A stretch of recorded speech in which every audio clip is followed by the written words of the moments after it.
ইংরেজিতে প্রশ্ন করতে পারা কিন্তু খুবই গুরুত্বপূর্ণ একটা ব্যাপার, কিন্তু কখন কোনটা দিয়ে প্রশ্ন করব, কখন বলবো ডিড ইউ, ওয়্যার ইউ, নাকি হবে হ্যাড ইউ, এটা নিয়ে কম বেশি আমরা সবাই কনফিউজড হয়ে যাই, কারণ এগুলোর অর্থ প্রায় সিমিলার। তাই আজকের ভিডিওতে আমি এগুলোর ডিটেলস ব্যবহার আপনাদেরকে বোঝানোর শেখানোর চেষ্টা করব।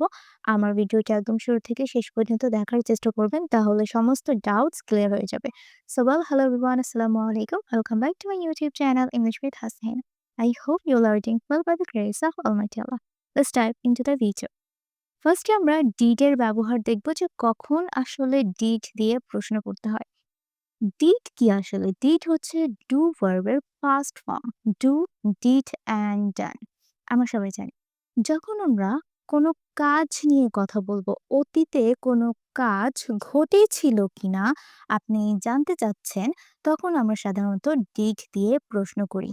অতীতের কাজ বা ভার্ব, যখন আমরা ভার্ব নিয়ে কথা বলি, এবং ডিড এর পর সবসময় ভার্বের বেস ফর্মটাই হয়ে থাকে।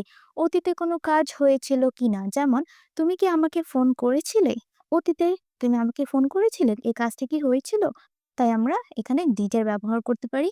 এবং আরেকটা জিনিস মনে রাখা খুবই গুরুত্বপূর্ণ, আমরা অতীতে সব সময় এখানে একটা কাজের কথা বলছি, অনলি সিঙ্গেল ওয়ান অ্যাকশন। যেমন তুমি কি আমাকে ফোন করেছিলে, এখানে কিসের কথা বলা হচ্ছে? ফোন করার কথা বলা হচ্ছে। তাই আমরা এখানে বলতে পারি ডিড ইউ। ওকে, এখানে কি হবে? ডিড এর ব্যবহার হবে ডিড ইউ। এবং সাবজেক্ট আমাদের যাই থাকুক না কেন, আমরা সবসময় ডিড ব্যবহার করতে পারি। Did you call, did you call me, তুমি কি আমাকে ফোন করেছিলে? Did you call me. দেখেন, কল কি? কল মানে ফোন করা, এবং কলটা কোন ফর্মে আছে? ভার্বের বেস ফর্মে আছে। Did you call me.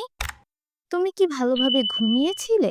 এখানে কি বলা হচ্ছে? সে ভালোভাবে ঘুমিয়েছিল কিনা। এখানে কয়টা কাজ? একটা কাজ, ঘুমানো। শুধুমাত্র ঘুমানোর কথা বলা হচ্ছে।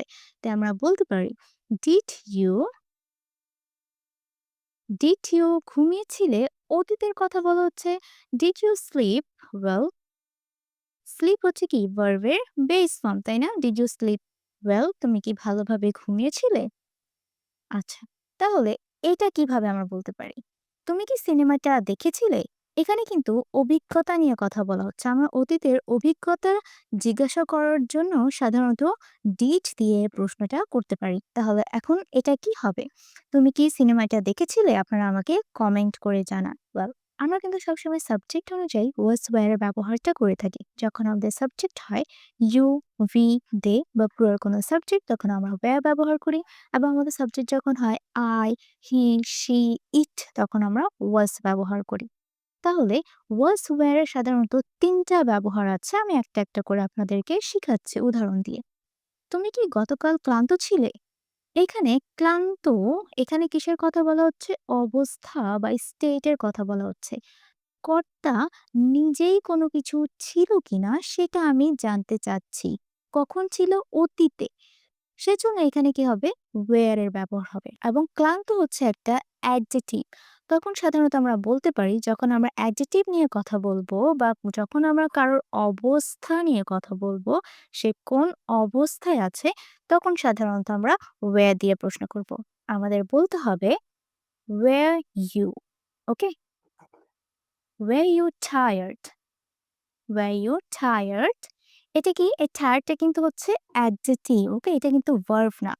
Were you tired yesterday? তখন কি তুমি একজন ছাত্র ছিলে? ওকে। কর্তা কি ছিল? তার পরিচয় কি ছিল? সেটা এখানে জিজ্ঞাসা করা হচ্ছে। অতীতে তার পরিচয় কি ছিল?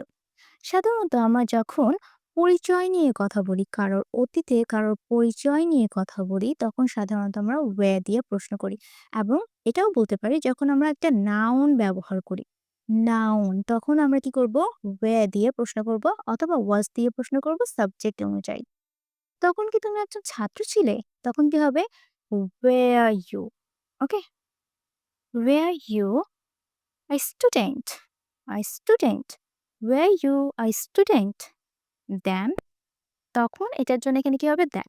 Wire you a student then? তুমি কি তখন ছাত্র ছিলে?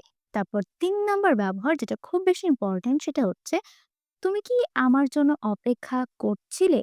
এটা হচ্ছে অতীতের একটা কন্টিনিউয়াস টেন্স, মানে পাস্ট কন্টিনিউয়াস টেন্স। সাধারণত অতীতে কোনো কাজ যখন চলমান ছিল, অথবা আমি যদি আপনাদেরকে সহজ ভাষায় বুঝাই, আমরা যখন ভার্বের আইএনজি ফর্ম ব্যবহার করব, বা অতীতের যদি কোনো কাজ চলমান ছিল, ওকে, চলছিল কিছুক্ষণ ধরেই চলমান ছিল, এই অর্থে সাধারণত আমরা ওয়্যার দিয়ে প্রশ্ন করব। অপেক্ষা করছিলে, দেখেন অপেক্ষা কি, এটা হচ্ছে একটা ভার্ব। ওয়েট করা, অপেক্ষা করা, অপেক্ষা করা হচ্ছে একটা ভার্ব। এবং যখন আমরা ওয়্যার ব্যবহার করব তখন সবসময় কিন্তু ভার্বের আইএনজি ফর্ম ব্যবহার করতে হবে। তাই আমরা বলতে পারি were you, were you waiting for me, waiting for me, তুমি কি আমার জন্য অপেক্ষা করছিলে?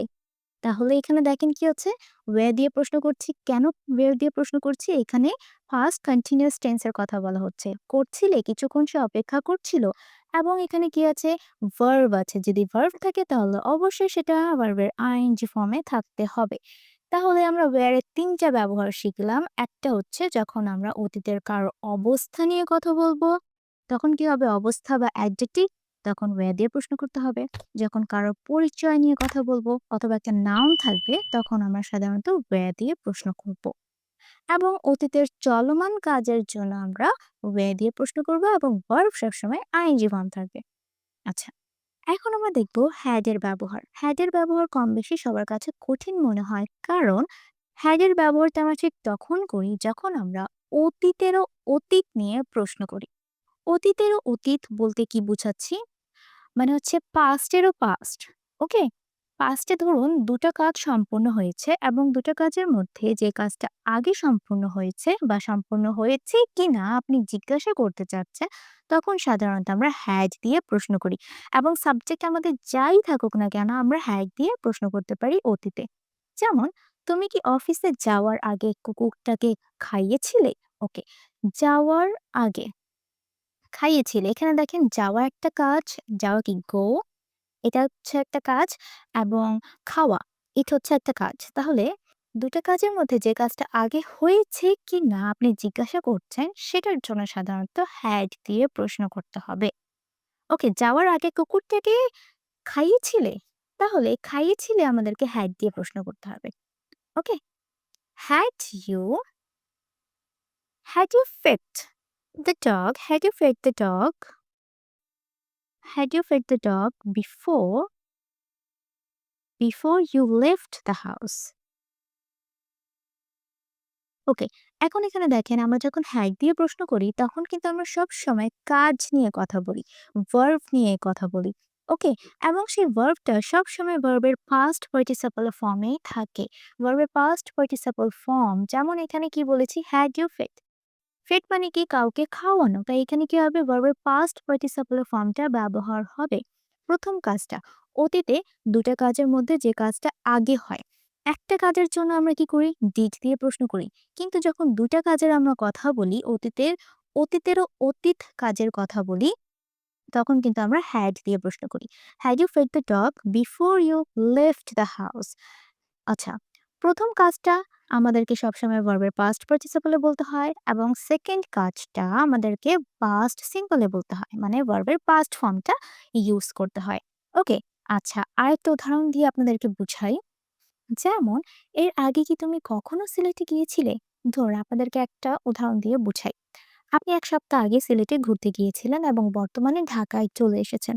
ঢাকায় চলে আসার পর আরো মানুষজন আপনাকে জিজ্ঞাসা করছে যে, "তুমি কি এর আগেও কখনো সিলেটে গিয়েছিলে?" দেখেন, এবার তো আপনি গিয়েছেনই। এটা হচ্ছে কি আপনার পাস্ট। কিন্তু এর আগেও গিয়েছিলেন কিনা, মানে অতীতের কথা জিজ্ঞাসা করা হচ্ছে, তখন কিন্তু হ্যাড দিয়ে প্রশ্ন করতে হয়। Had you ever? কখনো এটার জন্য কি আসবে? Ever. Had you ever been? Okay, এখানে গন কেন হচ্ছে না, বিন কেন হচ্ছে, এটা নিয়ে অলরেডি আমরা একটা ভিডিও মেক করেছি। লিঙ্কটা আমি ডেসক্রিপশন বক্সে দিয়ে দেবো। আপনাদের যদি প্রয়োজন হয় তাহলে দেখে নিবেন। Had you ever been to Sylhet before? আগে আছে, এজন্য এখানে কি হবে? বিফোর। আচ্ছা, আরেকটা উদাহরণ দেই। সেটা হচ্ছে, তুমি কি আগে কখনো একা ভ্রমণ করোনি? দেখেন, করোনি এটা কিন্তু নেগেটিভ সাউন্ড করছে, তাই না? মানে হচ্ছে সে এখন একা ভ্রমণ করছে বা করেছে। আপনি এখন তাকে জিজ্ঞাসা করছেন, "এর আগে কখনো করোনি?" তাহলে কি অতীতেরও অতীত। তখন আমাদেরকে এখানে বলা উচিত had দিয়ে প্রশ্ন করা উচিত। ওকে? had you had you never কখনো করোনি নেগেটিভ সাউন্ড করছে এজন্য এখানে কি হবে? নেভার এই অ্যাডভার্বটা ব্যবহার করতে হবে। had you never traveled alone before? had you never traveled alone before এখানে কি আছে ভার্বের পাস্ট পার্টিসিপল ফর্মটা আছে এটাও কিন্তু ভার্বের পাস্ট পার্টিসিপল ফর্ম বি ভার্বের পাস্ট পার্টিসিপল ফর্ম হচ্ছে বিন এবার আমরা কয়েকটা কমন মিস্টেক্স নিয়ে আলোচনা করি যেগুলো প্রায় সময় আমরা করে থাকি where you went there দেখেন where এখানে went কি went হচ্ছে ভার্ব তাই না গিয়েছিলে তুমি কি সেখানে গিয়েছিলে আমরা এখানে went কখনোই বলবো না। কেন বলবো না? কারণ where দিয়ে যখন আমরা প্রশ্ন করি এবং যখন আমরা কোনো কাজ বুঝাই, তখন কিন্তু সেটা সবসময় ভার্বের ing ফর্মে থাকে। তাহলে কি হবে এখানে? going হবে। were you going there? তুমি কি সেখানে গিয়েছিলে বা গিয়েছো? ওকে? আচ্ছা তারপর did you saw? দেখেন did দিয়ে প্রশ্ন করা হচ্ছে এবং এখানে did দিয়ে আমরা জানি did দিয়ে প্রশ্ন করলে ভার্ব আসবে। কোনো কাজ বুঝালে আমরা did দিয়ে প্রশ্ন করি।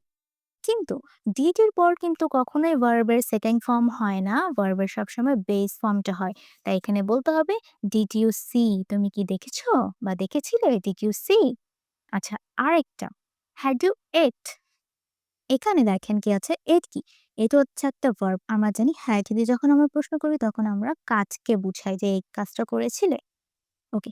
কিন্তু এটা কোন ফর্মে আছে? এটা ভার্বের সেকেন্ড ফর্মে আছে। কিন্তু যখন আমরা হ্যাড দিয়ে প্রশ্ন করব বা হ্যাড দিয়ে কোনো সেন্টেন্স বলবো তখন কিন্তু আমাদেরকে ভার্বের ফার্স্ট পার্টিসিপল ফর্ম ব্যবহার করতে হয়। তাই এখানে অ্যান্সারটা হওয়া উচিত had you eaten. Okay? Had you eaten? So আজকের ভিডিওটা কেমন লেগেছে অবশ্যই আমাকে কমেন্ট করে জানাবেন। সবাই ভালো থাকবেন। আল্লাহ হাফেজ।